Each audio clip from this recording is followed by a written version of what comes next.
Presidency higher secondary school மற்றும் presidency higher secondary school elite, இந்த இரு பள்ளிகளினுடைய 11ஆம் வகுப்பு மாணவர்களை வரவேற்கிற இந்த நிகழ்விற்கு இவ்வளவு அழகா, இவ்வளவு நேர்த்தியா, இவ்வளவு ஒழுங்காக அமைக்கப்பட்ட நிகழ்வில் பிரசிடென்சி பள்ளி அமைத்திருக்கிற இந்த நிகழ்வு முதல் தரமானது என்று சொல்வதில் எனக்கு ஆக பெரிய மகிழ்ச்சி. என்ன டிசிப்ளினா, என்ன அழகா! 11ஆம் வகுப்பு மாணவர்கள் இந்த பள்ளியினுடைய வளாகத்திற்குள் முதலாவதாக வராங்க. அவங்க பெற்றோர்கள் வராங்க. அதற்கு ஆசிரியர்கள் வரவேற்க காத்திருக்காங்க. ஒரு விஷயம் நான் சொல்றேன் இருக்கிற பெற்றோர்களுக்கு, நம்ம சொந்தக்காரன் வீட்டுக்கு நாம போறப்பயே அவங்க சொல்லிட்டு வாங்கங்கிறான். கூட பிறந்த அக்கா வீட்டுக்கு, கூட பிறந்த தம்பி வீட்டுக்கு, கூட பிறந்த அண்ணன் வீட்டுக்கு, சொந்தக்காரங்க வீட்டுக்கு சொல்லிட்டு வந்துருங்க. ஏன்? அப்பதான் வீட்டை பூட்டிட்டு போக முடியும். சில பேர் வர்ற கவனிப்பே பயங்கரமா இருக்கும். நம்ம ஒரு வீட்டுக்குள்ள போனா, வாங்க வாங்க டிவில எல்லாம் இருக்கீங்க, ஆர்டிஸ்ட், எதுவுமே சாப்பிட மாட்டீங்கன்னு அவனே சொல்றான். நான் அப்புறம் வாழ்வேன், அப்புறம் நான் சாப்பிடுவேங்கிறேன். தெரியும் சார், சும்மா டிவியில் காமெடி பண்ணுற மாதிரி பண்ணாதீங்க, எல்லாம் டயட்டில் இருக்கார் அவர். அந்த அம்மா எல்லா மனைவிக்கும் கணவனை பற்றி அக்குவர் அணிவராக தெரியும். இருந்தாலும் பச்சை தண்ணி கொடுக்காம அனுப்பிடுவான். பாவம் அந்த மனுஷன்ட்டு அந்த அக்கா சொல்லுது, டீ காப்பிலாம் குடிக்கவே மாட்டார், கிரீன் டீ தான். நான் வாழ்க்கையில் குடிச்சதே இல்லடா அதெல்லாம். இப்படி இருக்கும் கவனிப்பு. எதுக்காக சொல்ல வரேன்னா, இந்த ஆசிரியர்களும் இந்த நிர்வாகமும் இங்க இருக்கிற அலுவலக உதவியாளர்களும் ஏன் செக்யூரிட்டி உட்பட அத்தனை பேரும், வெளியில் இருக்கிற காவல்துறை சகோதரர்கள் உட்பட அவ்வளவு பேரும் முகமலர்ச்சியோடு ஒரு சமுதாயத்தை எதிர்பார்த்து காத்திருக்காங்கன்னா, இந்த உலகத்தை மாற்றக்கூடிய மிகப்பெரிய ஆயுதம், மிகச்சிறந்த ஆயுதம் கல்வி மட்டும்தான் என்று சொன்னார் நெல்சன் மண்டேலா. அந்த கல்வியினாலதான் ஒரு மிகப்பெரிய புரட்சியை உண்டு பண்ண முடியும், ஒரு சாதனையை படைக்க முடியும். நல்லா தெரிஞ்சுக்கோங்க, புத்திசாலியாக இருக்கிற மாணவர்கள் மட்டும் பள்ளியினுடைய வளாகத்திற்குள் அடியெடுத்து வைப்பதில்லை. வாழ்க்கை எல்லாருக்கும் அந்த வாய்ப்பை வழங்குவதில்லை. 5ஆம் வகுப்பு வரை உங்களுடன் படித்தவர்கள் 6ஆம் வகுப்பு படிக்கிற பொழுது மறைந்து போவார்கள். 6லிருந்து 10 வரை படிக்கிற பொழுது உடன் இருந்தவர்கள் 11ஆம் வகுப்பு படிக்கிற பொழுது குடும்ப சூழ்நிலையால் காணாமல் போயிருப்பார்கள். இந்தியாவில் 11ஆம் வகுப்பு 12ஆம் வகுப்பை எட்டிய மிக சில மாணவர்களில் நீங்களும் ஒருவர் என்பதை நினைத்து நீங்கள் முதலில் பெருமைப்படுங்கள். அது யாருக்கு தெரியுமா? நீங்கள்லாம் நன்றி சொல்லணும், அப்பா அம்மாக்கு. ஏன் அப்பா அம்மாக்கு நன்றி சொல்லணும்? இது வரைக்கும் ஒண்ணுமே சாதிக்காமையே நம்மளை உசுரோட வச்சிருக்காங்க. ஒரு பையன் தலையை தொங்க போட்டுக்கிட்டான், என்ன நம்மளை அட்டாக் பண்றாரு. பொதுவா சொல்றாடா தம்பி, நல்லா எழுதியிருக்க எக்ஸாம் 10th முடிச்சோன்னு கேட்டுரும், சூப்பர். அங்க ஒரு அக்கா விழுந்தாலும் சரி எழுதி வந்து சொல்லுவான், சூப்பரா இது, ஈஸியா கஷ்டமா, செம்ம ஈஸி. இந்த அம்மா டவுட், அவ்வளவு புத்திசாலி இல்லையே நம்ம பையன், இப்படி சொல்றானே, என்னவா இருக்கும், ரொம்ப ஈஸிங்கிறானே அப்படி டவுட் இந்த அம்மாவுக்கு. உண்மையாட என்னம்மா, பயங்கர ஈஸிமா. பொண்ணுகிட்ட கேட்குறாங்க, எப்படி பாப்பா எழுதுன? நல்லா எழுதியிருக்கம்மா. எவ்வளோ மார்க் வரும்? எவ்வளோன்னே சொல்லாமல் ஒரு மார்க்கை நம்ம பிள்ளைங்க சொல்லும். 100க்கு 60 வரும், 70 வரும், 80 வரும்னு சொல்லும்ல. நல்ல மார்க் வரும். இந்த அம்மாவுக்கு ஒரு நப்பாசை, நல்ல மார்க்னா ஒரு 80-90 எடுக்கணும். ஆனால் படித்து எழுதின அந்த பிள்ளைக்கு தான் தெரியும், நம்ம பாஸ் பண்ணுறதே நமக்கு நல்ல மார்க்கு தான், நம்ம பாஸ் பண்ணுறதே நல்ல மார்க், நல்ல மார்க் வரும். உடனே அந்த அம்மாவுக்கு பெருமை, என்ன வேணும் செல்லம், என்ன வேணும்? அன்னைக்குன்னு பார்த்து அம்மா நல்ல மூள் இருக்கு, முட்டை தோசை. ஒரு அம்மா கடுமையாக சிரிக்குதுன்னா அந்த பிள்ளை கேட்டிருக்குன்னு அர்த்தம். அந்த அம்மா வாழ்க்கையில் பூஸ்ட் ஹார்லிக்ஸே குடிச்சிருக்காது. எக்ஸாம் டைமில் தூக்கம் வந்தால் சொல்லு, இவன் சொல்கிறான், நீ தூங்குனா எழுப்பிடு.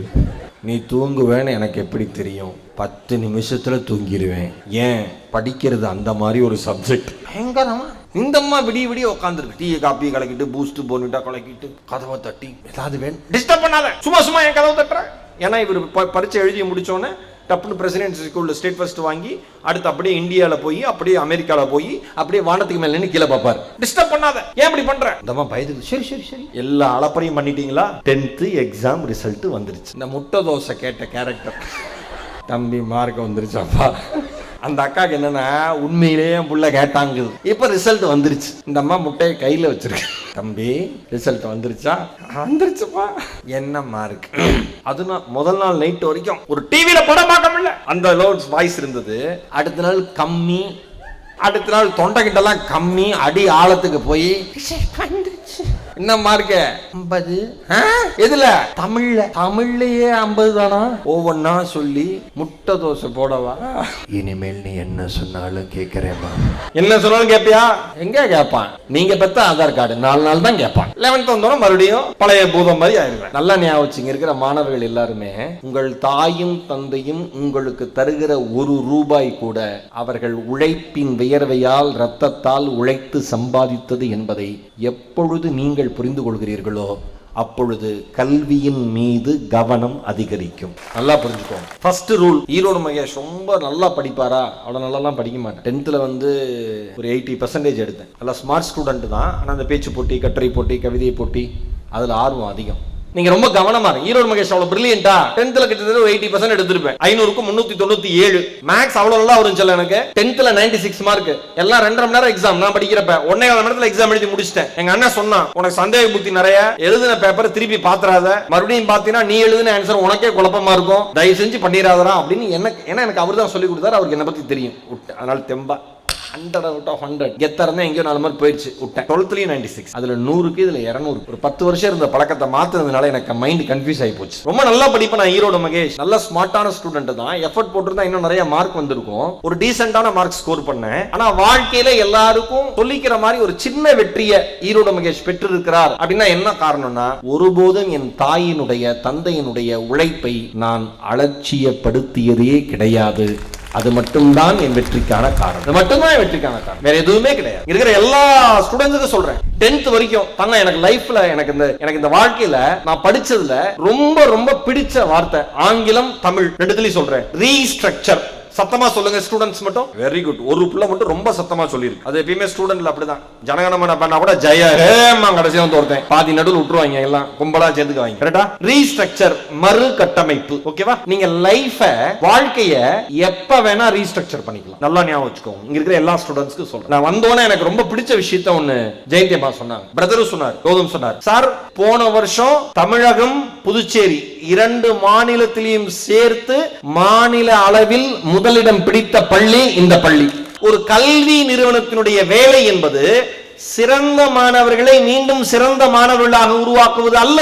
10ஆம் வகுப்பு வரை படித்த ஒரு மாணவன் வாழ்க்கையில் கவனக்குறைவின் காரணமாக, நண்பர்கள் காரணமாக, குடும்ப சூழல் காரணமாக, தன்னுடைய அலட்சியத்தின் காரணமாக சிறிது மதிப்பெண்கள் குறைவாக எடுத்திருந்தால், அல்லது தேர்ச்சி பெறுகிற சதவிகிதத்தை தட்டு தடுமாறி தாண்டி இருந்தால், அந்த மாணவனை வரவேற்க எந்த பள்ளி நிர்வாகமும் இன்றைக்கு தயாராக இல்லை. ஆனால் பிரசிடென்சி பள்ளி அந்த மாதிரி மாணவர்களை தன்னுடைய நேர்முகம் மூலமாக, நேர்முக தேர்வு மூலமாக பேசி கலந்தாலோசித்து உள்ளே எடுத்து அவர்கள் வாழ்க்கையை அடுத்த கட்டத்திற்கு நகர்த்தி செல்வதுதான் இந்த பள்ளியினுடைய மிகப்பெரிய சாதனை என்று நான் நினைக்கிறேன். என்ன எவ்வளவு பெரிய மார்க் நம்ம பிள்ளை போனா போதுன்னு 2 மார்க் விட்டுச்சே. 600க்கு எவ்வளவு ஸ்கூல் ஃபர்ஸ்ட் நம்மளுது? 598. அது எப்படி என்ன ஆறது? இங்க இருக்கா அந்த பிள்ளை வந்திருக்கா? காலை தொட்டு கும்பணும். 600க்கு 598, 2 மார்க் போட்டுன்னு விட்டுருக்கு. பரவாயில்ல, அப்படி விட்டுருக்கு போல. பிள்ளையா பையனா? பொண்ணு. அதான் பையன் 2 மார்க் தான் எடுத்திருப்பேன். சும்மா சொன்னேன், நல்ல அறிவாளி பசங்க இருக்காங்க, ஃபன்னுக்கு சொல்றேன். என்ன ஒரு கான்ஃபிடன்ஸ். நான் உங்களுக்கு ஒன்று சொல்லவா? உங்கள் மீது உங்களுக்கு நம்பிக்கை இருந்தால் இந்த உலகத்தையே எதிர்க்கிற துணிவை கல்வி உங்களுக்கு வழங்கும் என்பதை மறந்து விடாது. உங்களுக்கு உங்க மேல நம்பிக்கை வரணும்னா படிப்பு மட்டும்தான் சொல்லலாம். சாதாரண மகேஷா இருந்த முன்னாடி ஈரோடு மகேஷ் ஒரு வார்த்தை சேர்ந்து தொலைக்காட்சியில தெரிஞ்சு இன்னைக்கு நான் பேசுறத ஒரு 1000 பேர் அமர்ந்து கேட்கிற அளவிற்கு என் தமிழை, என் திறமையை நான் வளர்த்துக் கொள்வதற்கு கிட்டத்தட்ட எனக்கு 20 வருடங்கள் ஆகியிருக்கிறது. 20 வருடங்கள். நல்லா ஞாபகம் வச்சுக்கோங்க. இங்க இருக்கிற அத்தனை பேருமே ஒரு சப்ஜெக்ட்ல அல்லது ஒரு துறையில மிகச்சிறந்த உயரத்தை தொட வேண்டும் என்றால், அல்லது ஒரு டீசென்ட்டான ஹைட் அச்சீவ் பண்ணணும் அப்படின்னா 2 decades, மிக குறைந்தது 20 ஆண்டுகள் அவன் அதே துறையில் உழைக்க வேண்டும். இன்னைக்கு நீங்க பார்க்கிற அத்தனை பேரும் ஜெயிச்ச அத்தனை பேரும் அவங்க வெற்றி சாதாரணமா இருக்கும். தன்னைத்தானே செதுக்குதல், ரீஸ்ட்ரக்சர், மறு கட்டமைப்பு. 10ஆம் வகுப்பு வரை நீங்கள் வாழ்ந்த வாழ்க்கை வேறு. குடும்பத்தை தூக்கி சுமக்கிற சுமை தோள்களில் இறங்குகிற நேரம் 11ஆம் வகுப்பு. அடுத்த 2 வருஷம் ஐயோ, நீங்கள் எந்த மாதிரி என்ன அலைவரிசையில் இருக்கிறீர்களோ அந்த மாதிரி என்ன அலைவரிசை இருக்கிற மனிதர்கள் தான் உங்களுடன் பழகுவார்கள். நம்புங்க சார். 10th வரைக்கும் படிச்சேன் சார், 11th வேற ஸ்கூல் மாறிடலாம், நீங்க வந்துட்டு சார் பிரசிடென்சி ஸ்கூலுக்கு. ஏப்பா இவ்வளவு ஸ்ட்ரென்த். இப்ப வெளி ஸ்கூல்ல இருந்து வந்து 2 பேர் ஃப்ரெண்ட்ஸா இருப்பீங்களா? அவங்கள கை தூக்குங்க. தயவு செஞ்சு தள்ளி உட்காந்துரு, விளங்காம போயிருவேன். புரியுதா? கேப் விட்டு உட்காந்துரு, இல்லைன்னா வாழ்க்கையே கேப் விட்டுரும். ஏன் சொல்றேன் நல்லா புரிஞ்சுக்கோங்க. நான் விளையாட்டுக்கு சொல்லல. நண்பன் கூட வரமாட்டான், நட்பு கூட வரும். புரியுதா சொல்லும்? 12th முடிச்சிட்டீங்கன்னா அவன் வேலைக்கு அவன் போயிடுவான், அவன் வாழ்க்கை நோக்கி அவன் போயிடுவான். என்னடா அவன் போயிட்டான்னு நீ வருத்தப்படாத. அவன் ஃப்ரெண்ட்ஷிப் இருக்கும், ஃப்ரெண்டு கூடவே இருக்க மாட்டான். ஃப்ரெண்டு கூடவே இருக்கணும்னு நினைக்கிறவன் தப்பானவனா இருப்பான். முன்னேற முடியாது. பெருசா நல்லா புரிஞ்சுக்கோங்க. பிராக்டிகலா நான் சீக்கிரமா உங்களுக்கு சொல்லி தரேன். நாளையில இருந்து 2 பேரும் அக்னி நட்சத்திரம் மாதிரி யாராவது எதிரும் புதிருமா மகேஸ்வரர் சொல்லிட்டாரு நீ அங்க போ அப்படி சொல்லல. ஏன்னா ரொம்ப கம்ஃபர்டபிள் ஜோன்லயே இருப்பீங்க. இன்னைக்கு இருக்கிற இளைய தலைமுறைக்கு என்ன தெரியுமா பிரச்சனை? நான் யோசிச்சு பார்த்தேன். ஐஐடில படிக்கிற ஒரு பையன், இந்தியாவினுடைய டாப்பரா இருக்கிற பையன், ஐஐடில படிக்கிற பையன் ஏன் தற்கொலைக்கு முயற்சி பண்றான்? ஏன் தற்கொலை பண்ணி செத்து போறான்? டாக்டருக்கு படிக்கிற பையன் ஏன் தற்கொலை பண்ணி செத்து போறான்? இந்த பசங்களுக்கு இந்த பொண்ணுங்களுக்கு எல்லாம் எங்க பிரச்சனை வருது? யோசிச்சு பாருங்க. என்ன தெரியுமா பிரச்சனை? நீங்க அம்மா அப்பா எப்பயும் உங்களை பாதுகாத்து வளர்த்துட்டு உங்களுக்கு பிடிச்ச ஃப்ரெண்ட்ஸோடயே நீங்க டிராவல் பண்ணிட்டு உங்களுக்கு தெரிஞ்ச சொசைட்டியோடயே நீங்க டிராவல் பண்ணிட்டு நீங்க வழக்கமா ஏறுற பஸ்லயே ஏறி வழக்கமா இருக்கிற பஸ்லயே இறங்கி வழக்கமா உட்கார்ற சீட்லயே உட்கார்ந்து வழக்கமா பார்க்கிற மனிதர்களே பார்த்து இப்படி எல்லாமே வழக்கமா இருக்கிறப்ப ஒரே ஒரு முறை வழக்கத்திற்கு மாறாக ஒரு விஷயம் உங்கள் வாழ்க்கையில் நடக்கிற பொழுது நீங்கள் கண்ணாடி குடுவை மாதிரி கீழே உடைந்து சிதறி போகிறீர்கள். ஃப்ரெஜைலா இருக்கீங்க. வாழ்க்கையில் திடீரென வருகின்ற ஆபத்துகளை சந்திக்கிற திராணியற்ற மாணவர்களாக நீங்கள் மாறி போகிறீர்கள். அப்ப நீங்க உங்களுக்குள்ள தைரியத்தை வளர்த்துக்கணும்னா ஒரு விஷயத்தை பண்ணுங்க. புதிய நண்பர்களை தேடுங்கள். புதிய ஆசிரியர்களோடு பேசுங்கள். நூலகங்களுக்கு சென்று படியுங்கள். தினசரி செய்தித்தாளை வாசியுங்கள். அப்பதான் வாழ்க்கையில பெருசாக முடியும். ஈரோடு மகேஷன் ஒருத்தன் ஈரோட்ல இருந்தா நீ பெருசா இருக்க முடியாது. ஈரோடுன்னு என் சொந்த ஊரு தூக்கிட்டு ஊரா போறேன் பாருங்க, அதுதான சிறப்பு. நல்லா ஞாபகம் வச்சுக்கோங்க. ரீஸ்ட்ரக்சர், மறு கட்டமைப்பு. 10th வரைக்கும் நீங்க எவ்வளவு வேணா மார்க் வாங்கி இருக்கலாம். கவலைப்படாதீங்க. அதை பத்தி கில்ட் ஆகாதீங்க. இருக்கிற அம்மா அப்பாக்கு சொல்றேன், நீ 10வது வரைக்கும் கிழிச்சது போதும் அப்படின்னு ஆசீர்வாதம் பண்ணாதீங்க உங்க குழந்தை. ஃபாரின்ல எல்லாம் எழுப்புறப்ப குழந்தைங்கள ஹாய் பேபி கெட் அப், நம்ம ஊர்ல சனி எந்திர உருப்பட மாட்டா, பொம்பளை புள்ள ஆம்பளை புள்ள எல்லாம் விட்டுருவோம். பொம்பளை இன்னொன்னு இந்த பெண் குழந்தைங்களை பத்தி அம்மா அப்பாக்கு சொல்லிக்கிறேன், பொம்பளை புள்ள அதனால இப்படி இருக்கணும்னு சொல்லாதீங்க. நீ ஒரு மனுஷி, இந்த உலகத்தில் ஒரு ஹியூமன் பீயிங்கா இருந்தா இப்படி இருக்கணும்னு சொல்லி வளர்த்துறேன். நீங்களே மாவு பாக்கெட் வாங்க அனுப்புவீங்க, கடையில லேட் ஆகும், 10 நிமிஷம் லேட் ஆச்சுன்னு அந்த புள்ள லேட்டா வரும், ஏண்டி லேட் நீங்களே கேட்பீங்க. கரெக்டா? கேட்காது. தயவு செஞ்சு சொல்றேன், கேட்காது. உங்கள் குழந்தைகளை நீங்கள் நம்பவில்லை என்றால் இந்த உலகத்தில் வேறு யார் நம்ப போகிறார்? சிறகு முளைத்த பறவைகளை வீட்டில் வைத்து பார்ப்பது அழகு, அதற்கென வானம் இருக்கிறது, பறந்து சிறக்கட்டும். பொம்பளை பிள்ளைங்களை பார்த்தீங்களா? பொம்பளை பிள்ளையா இப்படி உட்காரு, ஆம்பளை பிள்ளை இப்படி உட்காரலாமா? நம்ம ஊர்ல நம்ம மண்டலே அவ்வளவு தப்பா ஊறி இருக்கு பாருங்க. அதுக்குதான் படிப்பு வேணுங்கிறது. அதுக்குதான் படிப்பு வேணுங்கிறது. பொம்பளை பிள்ளைனா இப்படி உட்காராத. இன்னொரு வீட்டுக்கு போற பிள்ளை, பொம்பளை பிள்ளை இன்னொரு வீட்டுக்கு போற பிள்ளை, இன்னொரு இடத்துக்கு போற பிள்ளை, யாராவது வந்து பார்த்தா என்ன நினைப்பாங்க? இங்க யாராவது வந்து பார்த்தா என்ன நினைப்பாங்க? சொந்தக்காரன் வந்து பார்த்தா என்ன நினைப்பான்? அவன் எப்படி நினைப்பான்? இவன் எப்படி நினைப்பான்? இந்த கேள்வி எல்லாம் பெற்றோர்கள் இது என்னன்னா, இப்ப பெற்றோர்கள் நிறைய பேர் உட்கார்ந்திருக்கீங்க, மாணவர்களும் நிறைய பேர் இருக்கீங்க. இப்ப 2 பேருக்கும் பேச வேண்டிய கடமை எனக்கு இருக்கு. ஓகேவா? இப்ப யார் என்ன நினைப்பாங்கறத இந்த ஒரு உதாரணம் சொல்றேன், இதோட உடைச்சு எரிஞ்சிட்டு போயிருங்க. சுப்பிரமணிய பாரதி, நான் சொல்லுகிற சுப்பிரமணிய பாரதி ஒரு 21 வயது இளைஞன். திருநெல்வேலி பக்கத்துல விக்ரமசிங்கபுரம்னு ஒரு ஊரு, சின்ன ஊர். அவங்க அப்பா செங்கல் சூளையில் வேலை பார்க்கிற தினக்கூலி, 5வது வரைக்கும் படிச்சிருக்காரு.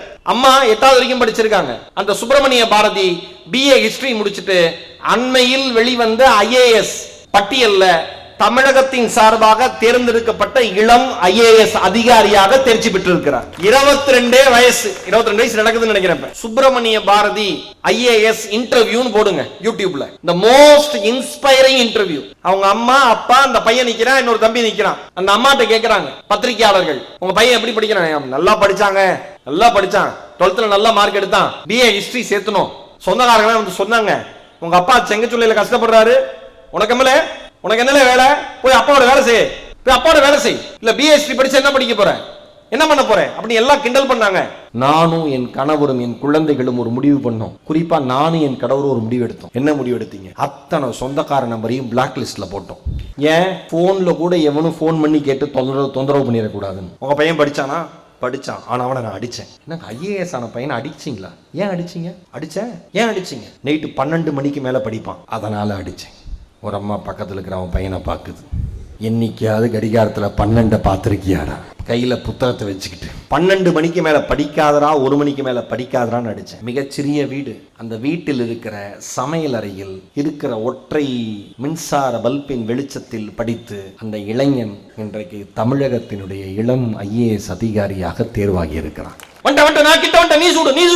அப்பா காலை உள்ள வச்சு வெளில வைக்கிறார், சுற்றுவான். உண்மையிலே கொலகார பையன். இன்னைக்கு அவ்வளவு டிஸ்ட்ராக்ஷன் நடுவுல உங்க குழந்தை படிக்கணும். நல்லா ஞாபகம் வச்சுங்க. உங்கள் குழந்தைகள் வேண்டாம் என்று சொன்னாலும் உங்கள் குழந்தைகளின் கண்களையும் காதுகளையும் சிந்தனையும் நோக்கி கெட்டது அவர்களை நோக்கி வந்து கொண்டே இருக்கிறது. இவ்வளவு கெட்டது வரப்ப அதையெல்லாம் தடுத்து நிறுத்திட்டு ஒரு குழந்தை படிப்பு பக்கம் தன் கவனத்தை குவிப்பதுங்கிறது சாதாரண வேலை கிடையாது. அதுக்கு நடுவுல தான் அவன் படிக்கிறான். இந்த மாதிரி டிஸ்ட்ராக்ஷன் இருக்கிற கிட்ஸை தான், குழந்தைகளை தான் ஆசிரியர்கள் பாடம் நடத்துறாங்க அவங்களுக்கு. இந்த உலகத்துல மிக சிரமமான வேலை என்னை பொறுத்த வரைக்கும் டீச்சரா இருக்கிறது தான். ஏன்னு சொல்லிடுறேன். சொன்னதுக்கான காரணம் சொல்லணும்ல. நீங்க பெத்த ஆதார் கார்டை, ஐ மீன் உங்க குழந்தைங்களை, 1வது இருந்தது, அப்புறம் எல்கேஜி யூகேஜி வந்தது, அப்புறம் ப்ரீகேஜி வந்தது, ப்ரீகேஜிக்கு முன்னாடி இப்போ ப்ளே ஸ்கூல் வந்துருச்சு, இன்னும் என்னென்ன நிறையா வரும். இது எல்லாத்துக்கும் காரணம் அம்மா அப்பாங்கிற அந்த 2 கேரக்டர். ஏன் தான் பெற்றதை தன்னால் கவனிச்சிக்கவே முடியாதுன்னு அந்த குடும்பம் முடிவு பண்ணுறப்ப அடைக்கலமாகிறது ஒரு ஸ்கூல். அதுவும் அந்த ஸ்கூலில் விட்டுட்டு அந்த அம்மா சொல்லும், யாரை, ப்ரீகேஜி பயலை, அவனுக்கு இப்போ வரைக்கும் கக்கூசியே ஒழுங்காக போக தெரியாது, அந்த பயலை சொல்லும், எப்படியாவது கலெக்டர் ஆக்கிருங்க. அவன் இப்படி நிற்பான். முதல்ல அவனை திருப்புறதுக்கு அந்த அம்மாவுக்கு 5 நாள் ஆகும். நேரம் நில்றான்னு திருப்புறதுக்கு அந்த பயலை தான் கலெக்டர் ஆக்கி. எக்காரணத்து கொண்டும் புள்ள மேலே கையை வச்சிடாதீங்க, அடிக்கவே அடிக்காதீங்க. ஏன், ஒரு பிள்ளை நிறுத்திடுன்னு ஸ்கூல் சொல்லுச்சா? ஒரு பிள்ளை அடிக்கக்கூடாது, திட்டக்கூடாது, நீங்கள் என்னென்னலாம் நினச்சிருக்கீங்களோ அந்த ஆசையெல்லாம் நிறைவேற்றணும். இதுக்கு நடுவில் யாராவது அடிச்சிட்டாங்க திட்டாங்கன்னு சொன்னால் குட்டி யானையை தூக்கிட்டு ஒரு 10-20 பேர் வந்துடுவீங்க. என் பையனை எது எப்படி அடிக்கலாம், ஏன் அடித்தீர்கள்? வாத்தியார் கையில் பெரம்பு இருந்தது, இந்த சொசைட்டி ஒழுங்காக இருந்தது. எங்கள் பிடி சார் ஒரு விசில் அடித்து அந்த மூங்கில் கழி ஒன்று வச்சிருப்பார், குச்சி வச்சிருப்பார், ஸ்டூடெண்ட்ஸ் அப்படின்னு ஒரு விசில் அடிப்பார். அப்படியே என்ன சொல்கிறது, அடி வயிறுலாம் கதறி அடிச்சு பிடிச்சு நான்லாம் பக்கத்து ஸ்கூல் காம்பவுண்டுக்குள்ளே போயிருக்கேன். அப்புறம் சொன்னார், போடா அங்கே இருக்கடா உன் ஸ்கூல் யூனிஃபார்ம், போடா அந்த ஸ்கூல் பிடி, போடா இந்த யூனிஃபார்ம் போட்டு எங்க ஸ்கூலுக்கு வர, போடா அந்த சைடு போற. அப்படி பதட்டமா இருக்கும். இன்னைக்கு வாத்தியார் கையில இருந்து பெரம்பு வாங்கியாச்சு, தப்பு அதிகமாயிருச்சு, போலீஸ் கையில தடி அதிகமாயிருச்சு, எல்லா போலீஸுக்கு ஏகப்பட்ட தலைவலி. ஏன், அவங்களுக்கு குடும்பம் இல்லையா, அவங்களுக்கு வாழ்க்கை இல்லையா? நல்லா ஞாபகம் வச்சுங்க, என்றைக்கு ஆசிரியர்கள் கைகளில் இருக்கிற பிரம்பை இந்த சமுதாயம் பிடுங்கிக் கொண்டதோ அன்றைக்கே இந்த சமுதாயம் தரம் தாழ்ந்த சமுதாயமாக மாறி போனது. ஆசிரியர்கள் திட்டக்கூடாது, அடிக்கக்கூடாது, எல்லாத்தையும் சொல்லி தரணும், கனிவா சொல்லி தரணும். எதை நீங்க சமாளிக்க முடியாத உங்க ஆதார் கார்டை, அது எல்லாம் சனி பகவான் வேற. ஒரு கிளாஸ்ல 40 பேர், 40 நவக்கிரகம். அந்த நவக்கிரகத்தை சுத்துறதுக்கே இந்த அம்மாவுக்கு நேரம் சரியா இருக்கு, இந்த சாருக்கு நேரம் சரியா இருக்கு. உட்காரு பேசாத உட்காரு ஏண்டா கத்துற. இதுக்கு நடுவில் சிலபஸ் எடுத்து டைம்குள்ள முடிச்சு மேனேஜ்மெண்ட் திருப்தி பண்ணி உங்களை திருப்தி பண்ணி உங்க ஸ்டூடெண்ட்ஸ் அடுத்த லெவல் போக வச்சு அந்த மனுஷன், நான் சொல்றேன், ஒவ்வொரு டீச்சர் வீட்டுக்கு போனா என்ன தெரியுமா நினைப்பாங்க, அடுத்த ஜென்மத்தில் டீச்சரா மட்டும் ஆயிடக்கூடாதுரா. நான் டீச்சரா இருந்திருக்கேன், எனக்கு அந்த வழி வேதனையும் தெரியும். ஸ்கூல் நடத்துறது இன்னும் சிரம். குழந்தை மயங்கி விழுந்தா, ஏன் சார் மயங்கி விழுந்தது, சோத்த போட்டு அனுப்பு. குழந்தைங்க மனுஷனா மயக்க வராதா? உடனே சோசியல் மீடியா இருக்காங்க, மயங்கி விழுந்த மாணவன் கண்டுகொள்ளாத பள்ளி நிர்வாகம், நடந்தது என்ன, அந்த பையன் ஸ்கூல்ல வந்து மறுபடியும் படிச்சுக்கிறாங்க. எவ்வளவு சிக்கல் நீங்க ஆசிரியர்கள் எதிர்கொள்ளணும். பெற்றோர்கள் நல்லா புரிஞ்சுக்கோங்க, உங்கள் குழந்தைகள்கிட்ட இருக்கிற நேர்மறையான சிந்தனைகளை மட்டுமே ஊக்குவீங்க. ஒரு கல்வி முதலில் நேர்மையை தான் மனிதர்களுக்கு கற்றுத்தர வேண்டும். என்ன உங்க அம்மா அப்பா பண்ணி கொடுத்தாலும் பத்தலன்னு ஒரு பைத்தியமா இருக்கும்ல. நல்ல வாட்சே இல்லை, இல்லைன்னா டைமுக்கு கீழ்ச்சிருவது எல்லாம். நல்லா எனக்கு கோவம் வருது பாருங்க. அப்படியே நல்லா இருக்கணும். வாட்சை கட்டிட்டு மணியே பார்க்காது. நிறைய பேர் வாட்சை கட்டி பக்கத்தில் கேட்குறான், டைம் என்ன சாகுறான். யாரா நீங்கள்? நல்ல வாட்ச் இல்லை, நல்ல ஃபோன் இல்லை, இந்த ஃபோனில் எப்படி படிக்க? அட மக்குனி, ஃபோனே இல்லாமல் ஸ்டேட் ஃபர்ஸ்ட் எடுக்குதுங்க. எது இல்லை என்கிற பட்டியலை போட்டுக்கொண்டே இருந்தால் உங்களிடம் இல்லாமை மட்டுமே நிறைந்திருக்கும். எது இருக்கிறது என்பதற்கு நன்றியுடன் நீங்கள் இருந்தால் நீங்கள் நினைத்ததை தாண்டி வாழ்க்கை உங்களுக்கு 1000 மடங்கு கொடுக்கும். நல்லா ஞாபகம் வச்சுக்கோங்க. அது இல்லை, இது இல்லை, அப்படி இல்லை, இப்படி இல்லை. இந்த பைக்கு, இந்த 11th 12th பசங்க தான் மெயினாக. பைக்கு வாங்கி தரலைன்னா நான் படிக்க மாட்டேன். படிக்காத சொல்லுங்க, தைரியமாக சொல்லுங்க. சாப்பிட மாட்டேன், எங்களை தாண்டி ₹1 உனக்கு சோறு போட மாட்டான். திங்காத. இந்த மாணவர்களுக்கு சொல்கிறேன், அம்மா அப்பாவை மிரட்டி ஒரு விஷயத்தை நீங்கள் சாதிக்கணும்னு நினச்சிங்கன்னா அதை விட கீழ்த்தரமான செய்கை இந்த உலகத்தில் வேறு எதுவும் கிடையாது. நீங்கள் இந்தியாலேயே டாப்பராக வந்தாலும் உங்கள் கல்வி 10 பைசாவுக்கு பிரயோஜனம். ஏன், தாய் தந்தையை மிரட்டி சாப்பிட்றதுங்கிறது, உழைக்கிறதுங்கிறது. ஒரு பேனா தீர்ந்ததுக்கு அப்புறம் ஒரு பேனாவா அது எழுதாம போனதுக்கு அப்புறம் தான் இன்னொரு பேனா. இன்னைக்கு பாருங்க, என் பொண்ணு உட்பட ஸ்டேஷனரி கடை மாதிரி வச்சிருக்குதுங்க எல்லாம். பென்சில்னா 10 பென்சில், பேனானா 10 பேனா. எக்ஸாமுக்கு எடுத்துட்டு போக சொல்லுங்க, எது எழுதுதுன்னு தெரியல. பாக்குறீங்கல்ல, கரெக்டா இல்லையா? கரெக்டா இல்லையா சொல்லும். இதே 2 பேனா இருக்கு, எது எழுதுதுன்னு தெரியுமா? நான் ஒன்று சொல்லவா? தேவையானவற்றைக்கு மட்டும் பயன்படுத்துங்கள், வாழ்க்கை சிறப்பா இருக்கும். எனக்கு ஹீரோ பேனால எக்ஸாம் எழுதணும்னு ஆசை. அந்த ஹீரோ பேனா கிடைச்சதா வாழ்க்கையில வரலாறே இல்லை. பழைய ஆளுங்களுக்குலாம் தெரியும் ஹீரோ பேனா என்ன கிடைச்சலாம் இருக்கா? இந்த கோல்டு கலர் மூடி ஒரு அம்பு மாதிரி போட்டிருக்கோம், இங்க் விட்டு எழுதணும். அதில் எழுதணும்னு ஆசை. எங்கள் அப்பாட்ட போய் கேட்பேன், அப்பா என்ன ஹீரோ பேனா, நீ நல்லா எழுதுனா ஹீரோ ஆயிடலாம், அவர் பஞ்ச் டைலாக், நீ நல்லா எக்ஸாம் எழுது, ஸ்கூல்ல நீ தான் ஹீரோ, போயிட்டு வா. வாங்கினதே கிடையாது. காலேஜ் வரப்ப வாங்கி கொடுத்தாரு, இந்தாடா ஹீரோ பேனா அப்படின்னு. அப்படியே அதை கையில வாங்குறப்ப ஏதோ கடவுள்கிட்ட கேட்டு வாங்கின வர மாதிரி இருந்துச்சு. ஒன்று சொல்லவா, நீங்கள் நினைத்த பொருள் உங்களுக்கு தாமதமாக கிடைத்தால் அதனுடைய அருமை உங்களுக்கு தெரியும். நீங்க நினைத்த பொருள் நினைத்த உடனே உங்களுக்கு கிடைத்தால் ஒருவரும் அதனுடைய அருமை உங்களுக்கு தெரியவே தெரியாது. தயவு செஞ்சு அம்மா அப்பாவை கஷ்டப்படுத்தி பிழிஞ்சு ஏதோ ஒன்று சாதிக்கணும்னு நினைக்கவே நினைக்காதீங்க. இன்னொன்று, இப்ப சில ஒரு ஒரு டெக்னிக் சொல்லி தரேன். எல்லாரும் எல்லா சப்ஜெக்ட்லயும் பெஸ்ட் கிடையாது, கரெக்டா? ஈரோடு மகேஷ் தமிழ்ல தான் பெஸ்ட்.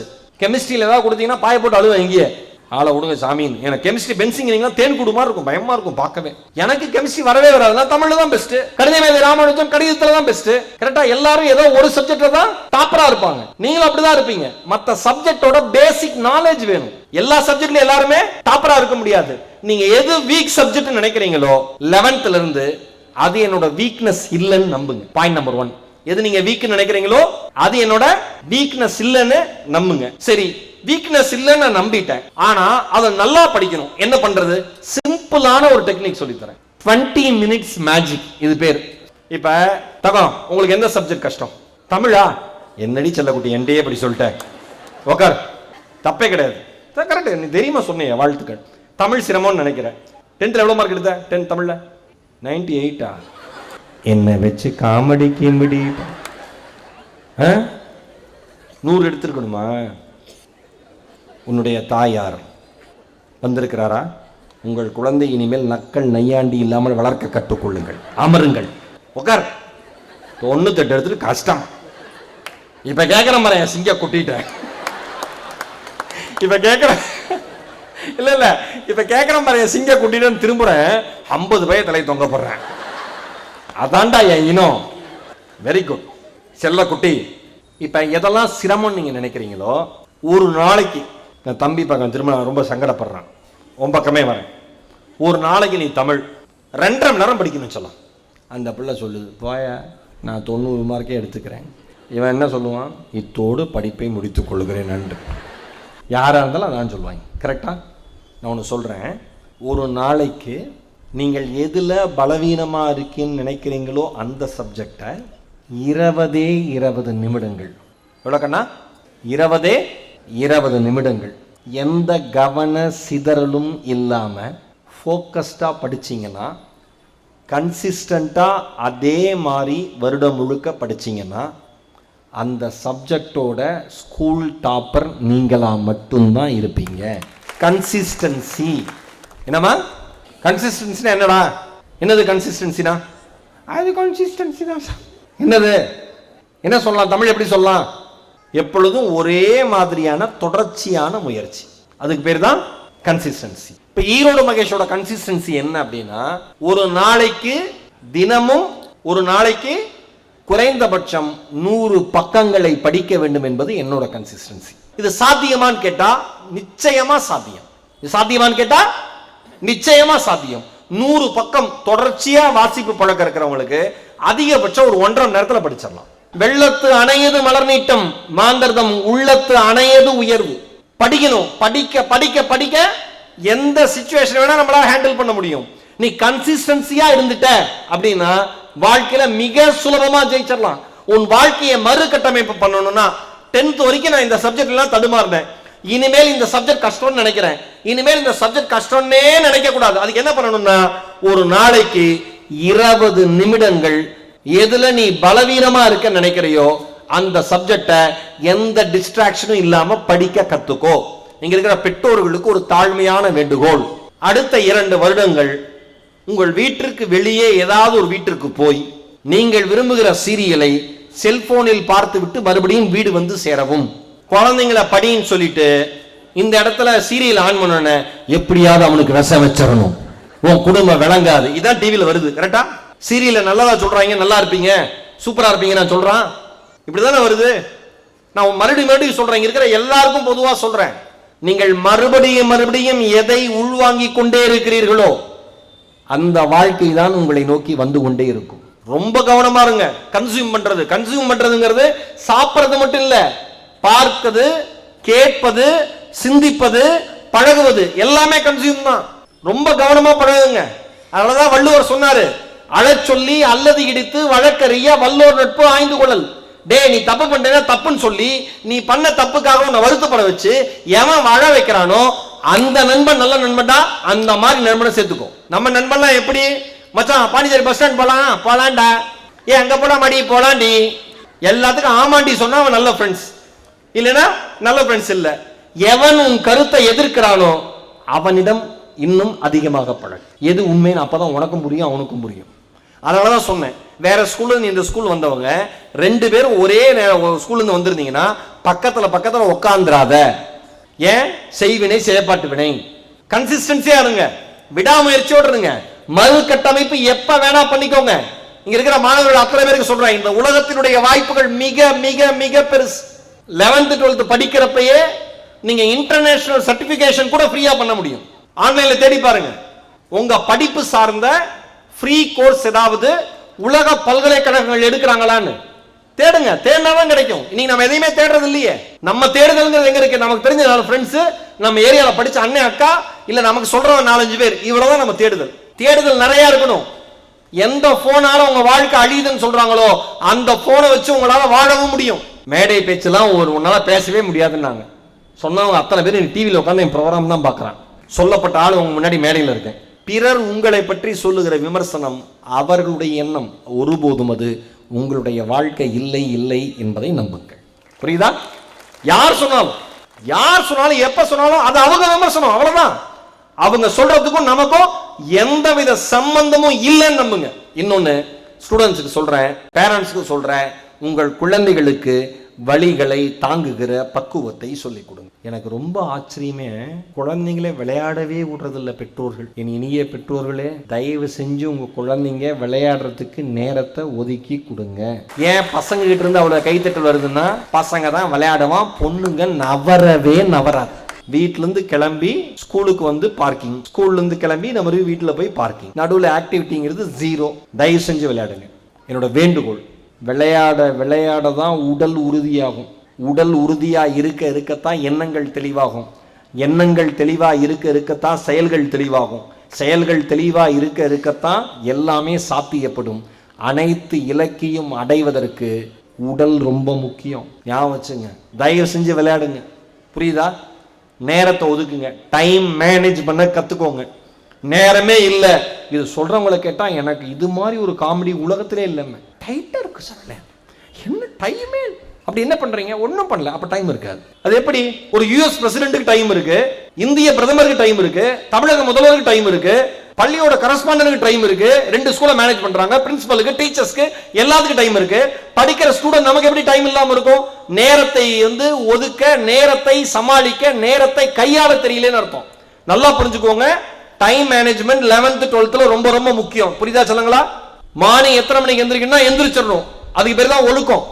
ஒழுக்கம்ங்கிறது தொடர்ச்சியா பண்ணணும் ஒரே விஷயத்தை, அது பேர் தான் ஒழுக்கம். கன்சிஸ்டன்சி அதுதான். நல்லா புரிஞ்சுக்கோங்க. டைம் காலையில் எத்தனை மணிக்கு எந்திரிக்கணும்? எந்திரிச்சிடணும். அம்மாட்ட சொல்லிடுறது, நாளைக்கு எக்ஸாம் 5 மணிக்கு எழுப்பிடு. அம்மா எழுப்புது, அம்மா அடிக்குது. 5 நிமிஷம் சொன்னல, 5 மணி 6 மணி ஆயிருது. எந்திரிச்சோன்னா அம்மா சபிக்குது. 5 நிமிஷம் தான் சொன்னேன், ஏன் 6 மணி வரைக்கும் தூங்க விட்டேன்? 6 மணி வரைக்கும் தூங்க விட்டேன். குழப்பம் தேவையே இல்லை. நேரத்தை கையாள கற்றுக்கொள்ளுங்கள். ஓகேவா? ஒரு பஞ்ச தந்திரத்தை சொல்லி என் பேச்சை நிறைவு செய்கிறேன். ஸ்டூடெண்ட்ஸ், முதல் விஷயம், வாழ்க்கை மிக அழகானது. ஒருபோதும் நீங்கள் வாழ்ந்த வாழ்க்கையை பற்றி கவலைப்படாதீர்கள். எப்பொழுது வேண்டுமானாலும் உங்கள் வாழ்க்கையை ரீஸ்ட்ரக்சர், மறு கட்டமைப்பு செய்து கொள்ளலாம். நம்பர் 2, தேவையில்லாமல் தாய் தந்தையினுடைய உழைப்பை, அதன் மூலமாக வருகிற பணத்தை வீணாக்க கற்றுக்கொள்ளாதீர்கள். ஆசைப்பட்டதை வாங்காதீர்கள், தேவைப்பட்டதை மட்டும் வாங்க கற்றுக்கொள்ளுங்கள். நீங்கள் உழைத்து ஆசைப்பட்டதை வாங்கிக் கொள்ளுங்கள். நம்பர் 3, நட்பு உடன் வரும், நண்பன் உடன் வரமாட்டான், தோழி உடன் வரமாட்டாள். எந்த நட்பை தேர்ந்தெடுக்க வேண்டும் என்பதில் மிக கவனமாக இருங்கள். நட்புதான் உங்களை நிர்ணயம் செய்யும். நம்பர் 4, உங்களுக்காக தங்களுடைய தனிப்பட்ட வாழ்க்கையை இழந்து உங்கள் கனவுகளை அவர்கள் கனவுகளாக சுமக்கிற ஆசிரியர்களை எப்பொழுதும் மதிக்க கற்றுக்கொள்ளுங்கள். நம்பர் 5, எதெல்லாம் கெட்டதோ அதுதான் உங்களை அதிகமாக அட்ராக்ட் பண்ணும். தவறான பழக்கமாக இருக்கலாம், போதை பழக்கமாக இருக்கலாம், எந்த பழக்கம் வேணால் இருக்கலாம். நம்ம ஹியூமன் நேச்சர் அந்த மாதிரி. எது கெட்டதோ அதை தான் அதிகமாக தேடும் மனசு, அதை தான் அட்ராக்ட் பண்ணும் மனசு. ஓகேவா? கெட்டதை நோக்கி நகராமல் கவனமாக இருந்து நல்லதை நோக்கி நகர கற்றுக்கொள்ளுங்கள். இந்த பஞ்ச தந்திரங்களை நீங்கள் வாழ்க்கையில் பின்பற்ற வேண்டும் என ஒரு அன்பு சகோதரன் உங்கள் முன் என்னுடைய வேண்டுகோளாக உங்களுக்கு வைக்கிறேன். ஓகேவா? வாழ்வது ஒரு முறை, வாழ்த்தட்டும் இனி வருகிற தலைமுறை. நம் பிறப்பு தரித்திரமானாலும் இறப்பு சரித்திரமாக மாறட்டும். நாளைய வரலாறு நம் பெயர் பேசட்டும். வாய்ப்பிற்கு நன்றி. வணக்கம். வணக்கம்.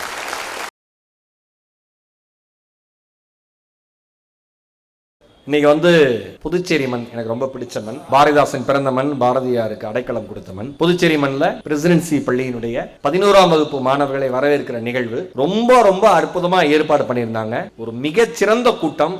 அவ்வளவு அழகா பெற்றோர்கள் உட்கார்ந்து கேட்டாங்க, மாணவர்கள் உட்கார்ந்து கேட்டாங்க. Dear students and parents, cheer up!